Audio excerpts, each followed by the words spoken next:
ওদের কথা শুনে মিনার মনটা একবারে ভেঙে যায়।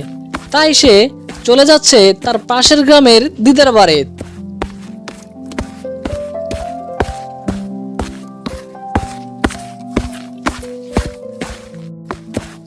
জোসনার মুখ দেখে তার দিদা বুঝে গেছে বাড়িতে কিছু হয়েছে। আরে পাগলি মা আমার, তোর মুখ দেখলে আমার দিন ভালো যায়, কিন্তু আজ তুই খুব বিষণ্ণ দেখাচ্ছিস কেন? বাড়িতে আবার ঝগড়া হয়েছে নাকি? ঝগড়া না হলে কি আর এমন মুখ হয়? প্রতিদিনের ওই কথাগুলো আজ বুকের ভেতরটা বেশি করে চেপে ধরছে। কারো কাছে নিজের কথা বলার জায়গা নেই মনে হয়। সবাই আছে, তবু যেন আমি একাই। মনে কষ্ট নিস না, তুই সেই মেয়ে যে মা হারিয়েও কাউকে অভিযোগ করেনি। তোর দুঃখ বোঝার মতো মন ওদের নেই। এদিকে এরা কথা বলতে বলতে দুপুর হয়ে যায়। তাই জোসনার বাবা কাম থেকে দুপুরবেলা বাড়ি চলে আসে।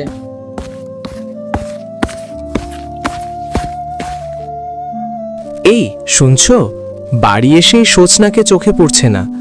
ঘরে উঠোনে কোথাও তো দেখছি না। ও কি আবার মন খারাপ করে একা কোথাও চলে গেল? আমি আসার কথা তো ও জানতো। বলো তো, সোচনা এখন কোথায় আছে? আমি কি সবসময় জানি নাকি? সকাল থেকেই ওর মেজাজ ভালো না, কিছু বললেই চুপচাপ কাঁদে। আমি তো বারণ করেছিলাম বাইরে যেতে, এখন কোথায় গেছে সেটা আমারও জানা নেই। সব সময় একই কথা শোনাতে হবে? মেয়েটা কাঁদলে তুমি একটু দেখবে না? আমি বাইরে থাকি, বাড়ির সব দায়িত্ব তো তোমার। এভাবে ছেড়ে দিলে যদি কিছু হয়ে যায়, এখনই খুঁজে বের করতে হবে ওকে। বারবার আমাকেই কেন দোষ দাও? ও তো আমার নিজের মেয়ে না, তবু যতটা পেরেছি করেছি।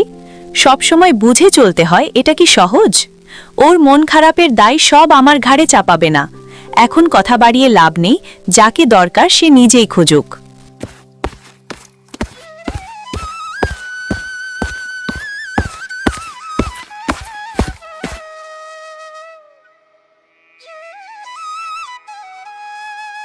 রহমান, আর কতদিন সত্য লুকিয়ে রাখবি? একদিন না একদিন ওকে জানতেই হবে। মেয়েটার সাথে সব সময় ওরকম করলে কিভাবে বাঁচবে? মেয়েটাকে একদমই দেখতে পারে না, আর মুখ বন্ধ করে থাকলে চলবে না। আমি জানি আমি ভুল করছি, কিন্তু বিশ্বাস করো, কথাগুলো মুখে আনা আমার পক্ষে এত সহজ না। প্রতিদিন নিজেকে বোঝাই, আজ বলবো কাল বলবো, কিন্তু সাহস পাই না। ওর চোখের দিকে তাকালেই গলা শুকিয়ে যায়, মনে হয় সব ভেঙে যাবে। তাই চুপ করে থাকি, দূরে থাকি, এই ভেবে যে নীরবতাই হয়তো সবাইকে বাঁচিয়ে রাখবে। কিন্তু ভেতরে ভেতরে আমি নিজেই প্রতিদিন মরে যাচ্ছি। নিজেকে বাঁচানোর নাম করে আর কতদিন ওকে কষ্ট দিবি রহমান? তোরই নীরবতায় ওকে ধীরে ধীরে শেষ করে দিচ্ছে। এটা কি একবারও ভাবিস?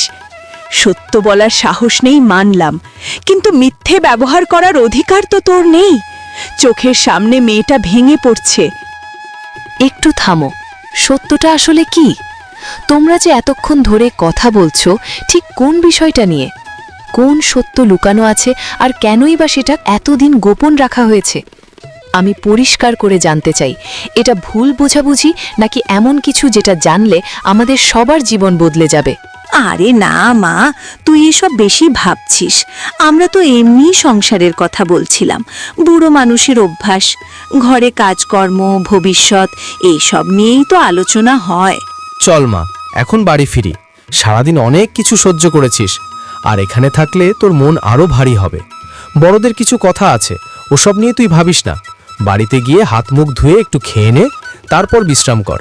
তুই আমার সঙ্গে আছিস, আমি থাকতে তোর কোনো অসুবিধা হবে না। যা হবে ধীরে ধীরে ঠিক হয়ে যাবে। না বাবা, আজকে যাব না। আজ মনটা ঠিক নেই, কোথাও যেতে ইচ্ছে করছে না। এখানে থাকলেই যদি কারোর অসুবিধে না হয়, আজ একটু এখানেই থাকতে চাই। কাল সকালে কথা হবে, তখন না হয়ে যাব। আজ আমাকে জোর করো না বাবা, একটু সময় দাও। মেয়ের এই কথা শুনে রহমান বাড়ির দিকে চলে যায়।